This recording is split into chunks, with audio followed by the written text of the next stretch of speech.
수업 시간 중 크게 소리를 지르고 떼를 쓰는 아이. 한 학기에만 10번 넘게 벌어진 일입니다. 달래거나 못 본 척도 해봤지만 결국 교실 밖으로 분리할 수밖에 없었습니다. 교실에서 최대한 하다가 안 될 경우에 이제 최후의 수단으로 쓰는 게 그거거든요. 예. 근데 그럼에도 불구하고 굉장히 좀 빈도가 적지는 않을 만큼 좀 자주 일어났다. EBS 취재진이 강경숙 조국혁신당 의원실에 요청해 교육부로부터 받은 자료를 보면 올해 1학기 동안 전국 학교에서 문제 행동 등을 이유로 학생을 교실 밖에 분리한 사례는 모두 15,000여 건입니다. 같은 학생이 하루에 2번 분리됐다면 2건으로 보는 중복 집계 방식에 따른 수치입니다. 한 학기 동안 학교 한 곳당 분리 조치는 평균 1건 안팎으로 이루어졌습니다. 하지만 학교별 분리 현황을 뜯어보면 편차가 큽니다. EBS 취재진이 전국 16개 시도교육청의 분리 현황을 입수해 분석했더니 분리 조치가 아예 이뤄지지 않은 학교는 78%였습니다. 분리 조치를 시행한 학교는 5곳 중 1곳꼴에 불과한 겁니다. 부산의 경우 한 학기 동안 가장 많게는 185명을 분리 조치한 학교가 있는 반면 분리 조치를 한 번도 하지 않은 학교는 450여 곳이나 됐습니다. 서울은 전체 학교 가운데 71%인 930여 곳이 분리 조치를 하지 않았는데 가장 많이 한 학교는 135명을 분리했습니다.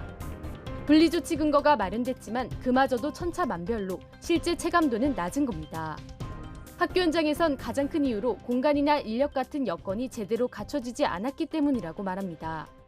한 교원단체의 설문조사 결과에 따르면 학생 분리 경험이 없는 이유로 가장 많은 교사가 별도 분리 공간과 인력이 마땅치 않아서라고 답했습니다.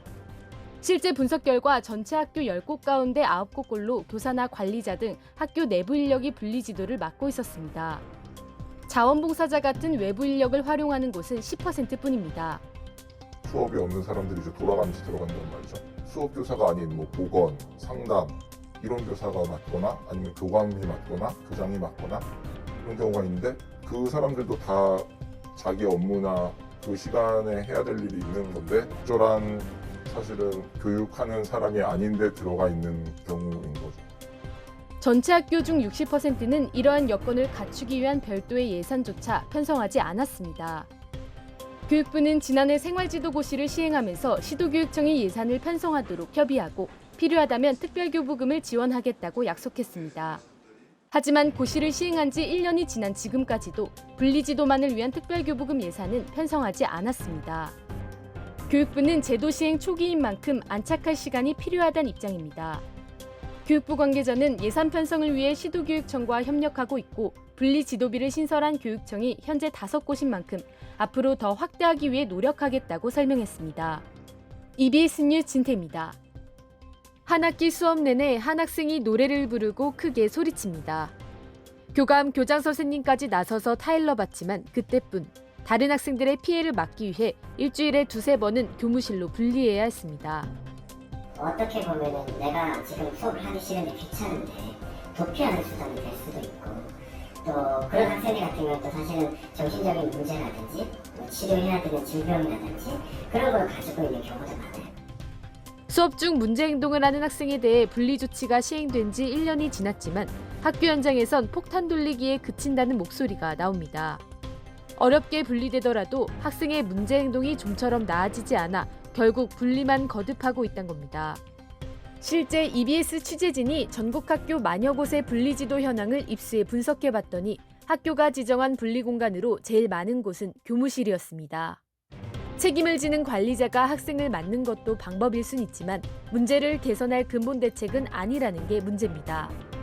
2번, 3번 하다 보면 저도 대화가 아예 안 되고 이제 아이들이 알아서 회피를 하는 부분이 되게 강해져요. 그러면 저희가 투입되어도 이제 아예 접근 자체가 안 되니까 해결을 할 수 없는 것이죠.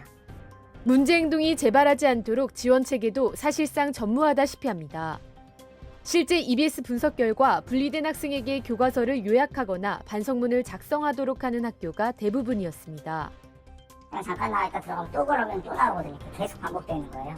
교장이 맞느냐 교감이 맞느냐보다는 어떻게 접근해서 이 아이가 근본적으로 이런 행동을 하지 않도록 만들 거냐에 대한 그림이 있어야 된다는 거죠. 미국 등 해외에선 교사나 상담사, 행동 전문가 등 다양한 전문가가 학교의 상주해 학생의 문제 행동을 교정합니다. 상황이 심각하면 교육청에서 행동 전문가가 직접 학생을 관찰하고 해결책을 제안하기도 합니다. 진공 상태에서 문제가 일어나는 것이 아니기 때문에 그 전후 맥락이라는 것이 있어요. 그러면 그것을 잘 파악을 해서 어떻게 그 학생들이 그런 문제를 일으켰는지를 좀 분석도 해보고 또 이제 전문적으로 그런 걸 다룰 줄을 아는 어떤 인력이 충원돼야 되겠죠. 한 교원단체 설문 결과 교실에 정서행동 위기 학생이 있다고 답한 교사는 87%에 달합니다. 무너진 교권을 회복하고 모든 학생의 학습권을 보호하기 위해 도입된 생활지도고시. 취지를 살리려면 후속 지원이 절실한 상황입니다. EBS 뉴스 진태입니다. 수업이 모두 끝난 오후 2시 반, 선생님이 다시 교탁에 앉았습니다. 올해 13년 차인 다영 씨는 매주 한두 시간씩 행동중재 전문가에게 자문을 받고 있습니다. 오늘은 수업 중 학생끼리 다툰 일을 중재한 경험을 두고 어떻게 대처하면 더 좋았을지 조언을 구했습니다. 수업에 미참여 행동들을 아니면 지연 행동들을 보이는지를 한번 우리 관찰해 봤으면 좋겠다. 근데 바깥에서 한번 슬쩍 봐주세요. 행동중재 전문가가 학교로 찾아가 직접 학생을 관찰하고 해결책을 제안하는 긍정적 행동지원 프로그램 중 하나입니다. 문제 행동을 막는 데 그치지 않고 긍정적인 행동으로 바꾸는 것까지가 목표입니다. 한 학기 동안 교사와 전문가는 학생 한 명 한 명에 대한 지원 계획을 세운 다음 이를 함께 실행하고 점검합니다.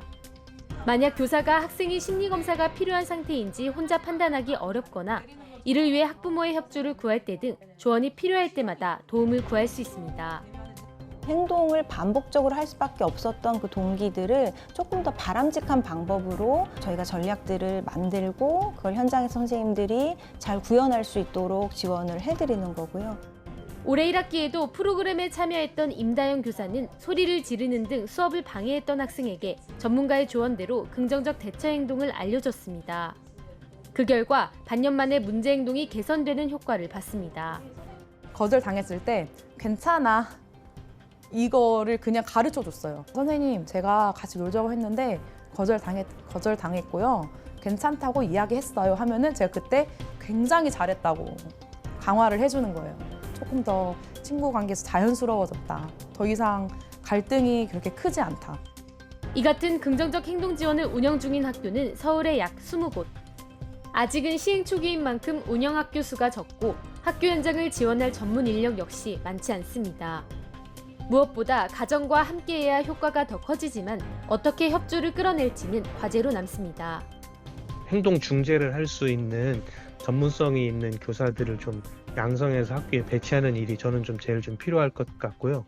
또는 심각한 경우에는 교사들이 할 수가 없거든요. 그러면 학교 밖에서 긴급하게 학교로 들어와서 도와주실 수 있는 전문가들을 학교와 연결시켜 놓는 작업들이 좀 필요해 보여요. 정서행동 위기 학생의 증가로 생활지도에 어려움을 겪는 교사가 늘고 있는 가운데 이 같은 현장 밀착형 지원이 하나의 대안이 될 수 있을지 주목됩니다. EBS 뉴스 진태입니다.